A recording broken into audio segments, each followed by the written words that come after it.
बढ़ते हैं खबरों में आगे। देखिए, कल झारखंड और महाराष्ट्र के चुनावी नतीजे आ जाएंगे, साथ ही बिहार की 4 सीट पर उपचुनाव का रिजल्ट भी सबके सामने होगा। तो चुनावी नतीजों से पहले सियासी दावों का दौर जारी है। सभी दल अपनी अपनी जीत के दावे कर रहे हैं। शनिवार को महाराष्ट्र और झारखंड के चुनावी नतीजे आने वाले हैं। बिहार की 4 विधानसभा सीट पर हुए उपचुनाव के रिजल्ट पर सबकी नजर है। नतीजे आने से पहले सियासी दावों का दौर शुरू हो गया है।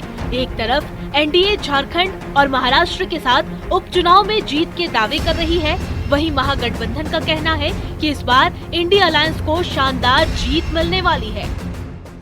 कल नतीजे भी आ रहे हैं लालू जी, बिहार की 4 सीटों पे भी, झारखंड महाराष्ट्र तो खुलाएगा सामने है ना आएगा, उम्मीद तो है। चल,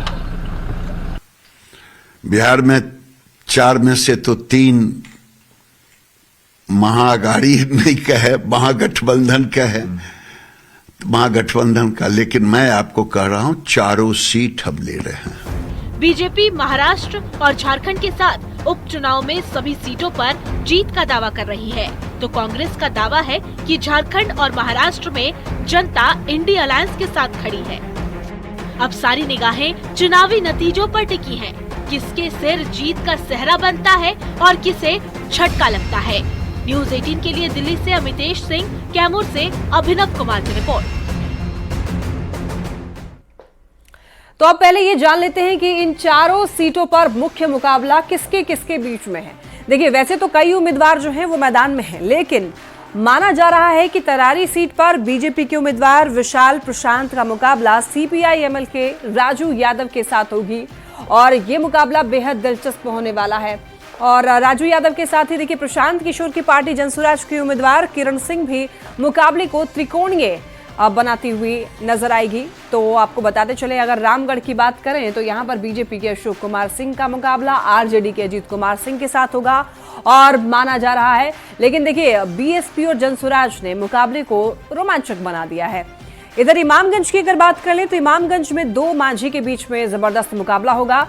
तो हम की तरफ से दीपा मांझी और रोशन कुमार मांझी के बीच के मुकाबले को जनसुराज ने त्रिकोणीय बनाने के लिए जितेंद्र पासवान को मैदान में उतार दिया था और दलित वोटों में सेंधमारी करने की कोशिश की। अब ऐसे में रिजल्ट बताएगा कि सेंधमारी हुई या फिर नहीं। अब चलिए बेलागंज की बात कर लेते हैं। बेलागंज में जनसुराज की चाल ने आरजेडी को परेशान कर दिया है। जनसुराज ने वहां पर मोहम्मद अमजद को उतार करके आरजेडी के मुस्लिम वोट बैंक में सेंधमारी करने की कोशिश की, जबकि जेडीयू से मनोरमा देवी यादव वोट काट रही हैं। तो ऐसे में इस सीट के रिजल्ट पर सबकी नजर होगी। तो देखिए, बिहार में 4 सीटों पर उपचुनाव है जिसका रिजल्ट कल आने वाला है। तो आइए ये जान लेते हैं कि 2020 के मुकाबले 4 ही सीटों पर कैसी वोटिंग रही। तो तरारी की अगर बात करें तो देखिए, तरारी में 50.10% वोटिंग हुई, जो कि 2020 के चुनाव से 5.10% कम है।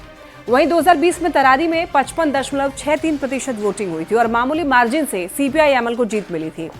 रामगढ़ की बात कर लेते हैं तो यहाँ पर देखिए, उपचुनाव में रामगढ़ में 54.02% वोटिंग हुई, जो कि 2020 के मुकाबले 10% से भी ज्यादा कम है। और 2020 में रामगढ़ की सीट पर 64.13% वोटिंग हुई थी और आरजेडी के सुधाकर सिंह बहुत कम वोट के अंतर से यहाँ पर चुनाव जीते थे।